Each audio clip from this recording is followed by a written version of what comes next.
Please excuse me. My stomach isn't doing so well. But that's not what this video is about.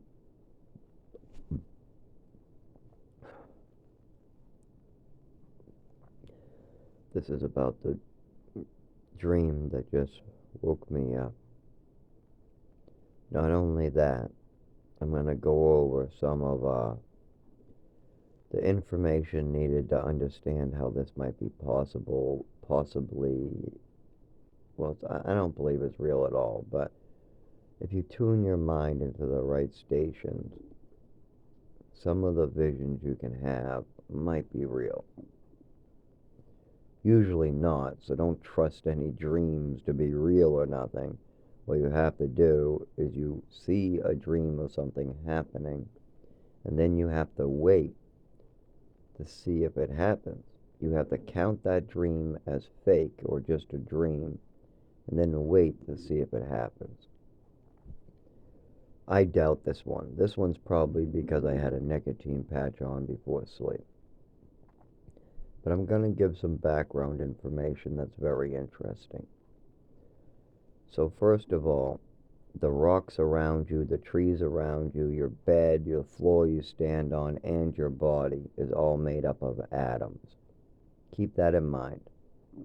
Your body and everything around you, the basic matter of all the universe, is made of atoms. And I'm not sure if people are aware of this, but does anybody know what happens when you split one of these atoms in your body or in a rock or any atom in the universe in half? Does anybody have any idea what happens when you split an atom in half? I do. You get an atomic blast. You get an atomic bomb that destroys everything in a mile radius. I was going to say thousands of feet, but more than a mile radius is completely annihilated. Well, how could something so small have that much energy? Keep in mind that the CIA spent millions of taxpayer dollars looking into something called the Gateway process. We're going to go into that.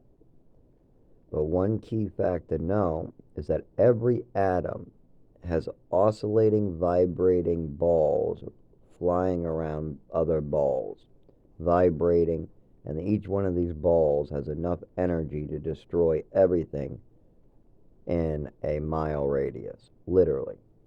You break one atom and kablooey. But a lot of good scientists, and keep in mind, I do not have any degrees. I have not been able to go to college. I haven't even been allowed to get health care or have human, civil, or any rights. So keep that in mind. So we know there is a ridiculous amount of energy in every atom. And you got billions and billions of atoms in every body, in every rock, in every tree. So the potential, if you split every atom in your fingernail, that's enough to destroy the human race in every single country around the world. I'm not even kidding. If you took your fingernail and was able to separate all the atoms out of your fingernail, and you split every single one of them, that would be enough to annihilate the world. So, now that you know that there's that much energy in your own body, in your own fingernail has enough atoms to destroy the planet if all of them were split in half. Because when you split an atom, you get an atomic blast. But that's how they made the atomic bomb. Einstein and a bunch of scientists figured out if you split an atom, kablooey. And then we dropped it on Okinawa. So, there's millions of atoms in your fingernail. That's millions of atomic bombs. That's a lot of energy in your fingernail, huh? That's a lot of energy in that small little rock in front in your lawn, huh? Well, scientists think But the reason why there's this much energy in an atom is because all atoms are connected and vibrating at a certain frequency. There's also something called spooky from a distance, and that's what Einstein called some of this interaction between atoms, molecules, different things on the, two molecules can act the same literally from miles away. They can be connected from miles away. And as scientists figure this out, that all atoms are oscillating forms of extreme energy that are vibrating and rotating around one another. If you Google the picture of an atom or look up a video of an atom in action, you'll see rotating balls over a bunch of balls. We haven't gone small enough to see what those balls are made up of yet. Maybe those balls are more rotating balls, and under that there's more energetic rotating balls, or maybe those balls are just one ball vibrating back and forth. But all of this is connected and been proven by Einstein that two atoms or two energized particles are always connected. Particles are connected through space. We don't know why. This is one of the biggest unsolved mysteries in science. Why particles can act differently when observed, and why are they connected over spaces of distance? Well, now that you have all that information, I'm going to describe the gateway process and then my dream. The CIA put millions of dollars into the gateway process and hiring scientists. Why? They were looking into the fact that your mind has so many atoms oscillating, has so much energy in the mind from all those atoms, that if you concentrate and lose your body and turn your mind loose and turn it to a frequency, like think and concentrate on a relative or a friend real hard for hours on end meditating, and you meditate and meditate and you finally leave your space of your body, that's your mind turning the energy frequency to match another molecule or another proton or electron. No, it's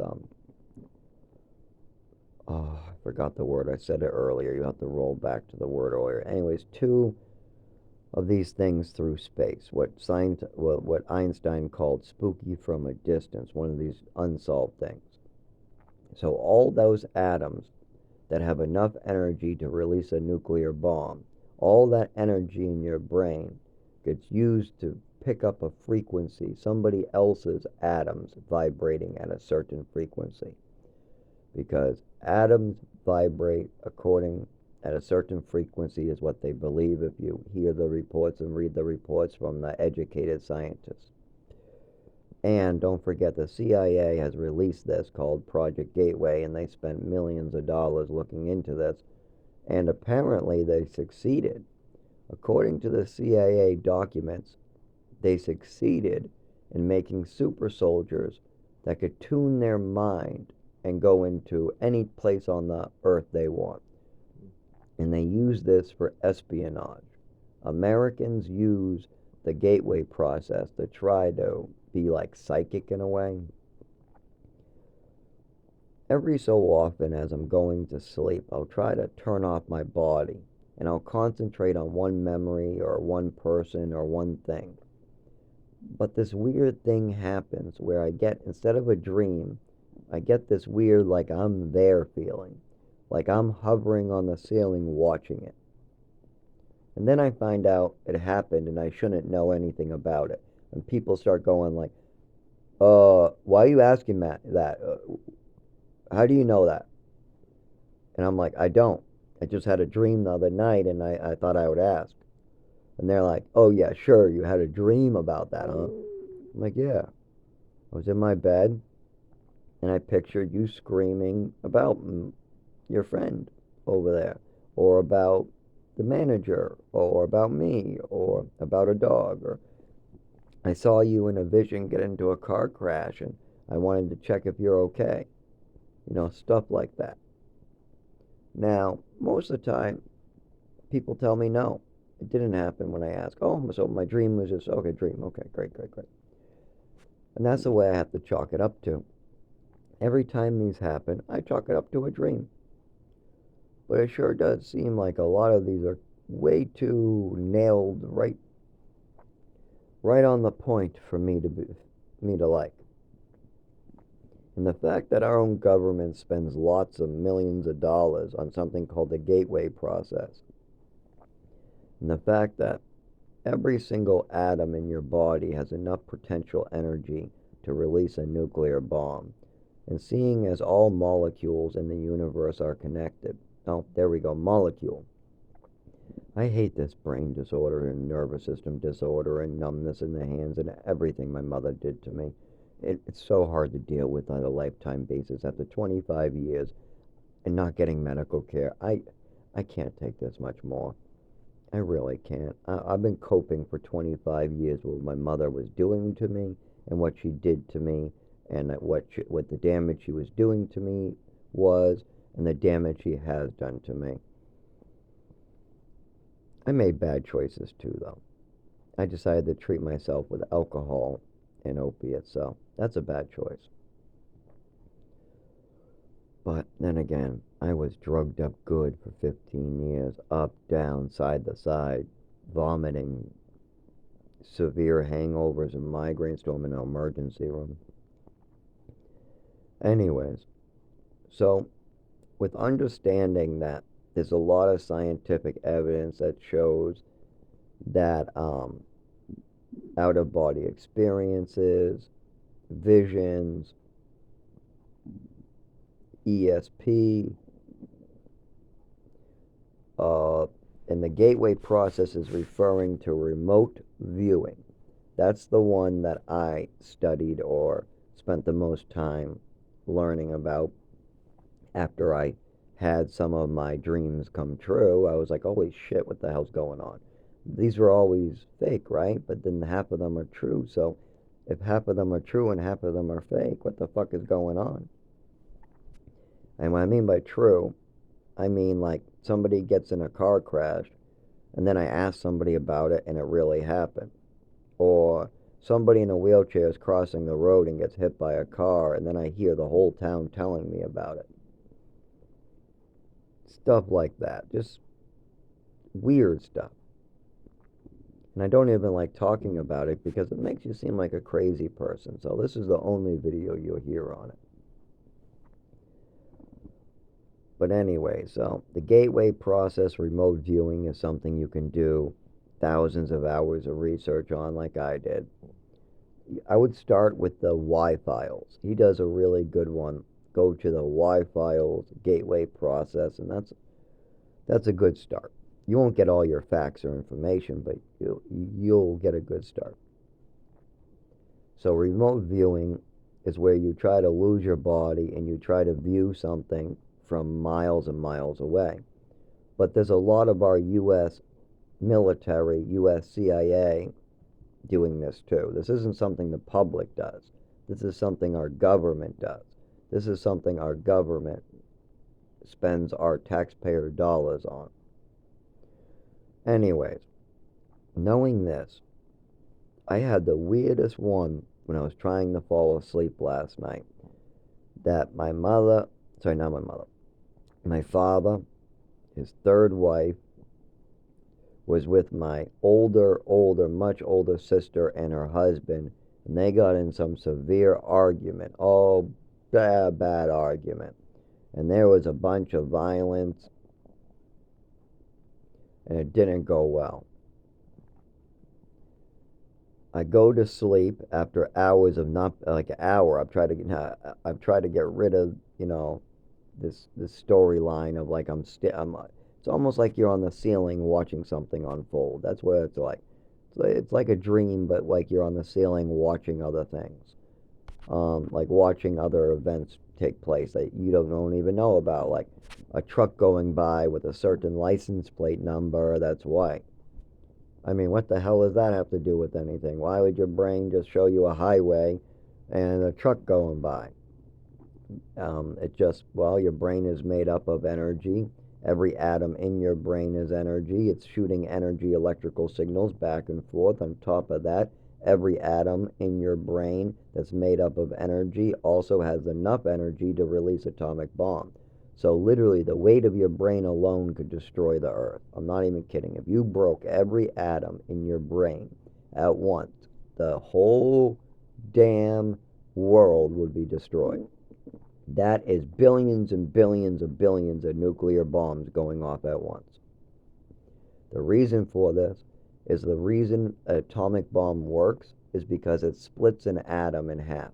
The same atom that's in your fingernails, in your brain, in your body. And the reason why splitting an atom causes such a atomic blast is because every atom has a shitload of energy, potential energy stored in it. So when you break it apart, all that energy is released in an atomic blast. Now, keep that in mind. These same energetic atoms are in your brain, in your fingernail, in your body. And if just your fingernail could destroy the whole the whole planet, your mind definitely, would be catastrophic. But imagine how many atoms are in your body. And there's enough atoms in one body to probably destroy our galaxy alone. That's a lot of atoms. That's a lot of destruction if we split all those. Well, how about if we keep them together and we keep the energy going? Can't we harness our own atoms in our body? Can't we use this energy in some positive way? And why do rocks have so much stored energy? Trees have so much stored energy, and we have so much stored energy. Why do we have so much? Now, if a rock has it and doesn't need it, that's one thing. But the human body is a living, moving organism made out of atoms. That's kind of interesting. And we're sending energy through energy to move our bodies. We're sending electrical signals through our bodies to move. But our bodies are made of atoms, so we're sending electrical signals through atoms to move our bodies. So yes, there's a very good possibility that the CIA knows more than they want to say, and that scientists are already way past me. Because back in like the 80s, they started the Gateway process. They probably have 10 more Black Book projects already, because it was successful. The Gateway process was successful. The CIA said remote viewing was successful. And still to this day, they have training people to remote view. If our government thinks this is worth the money, then there must be something to it. Not only that, if there's that much energy in each one of us, damn, that's a lot of fucking energy.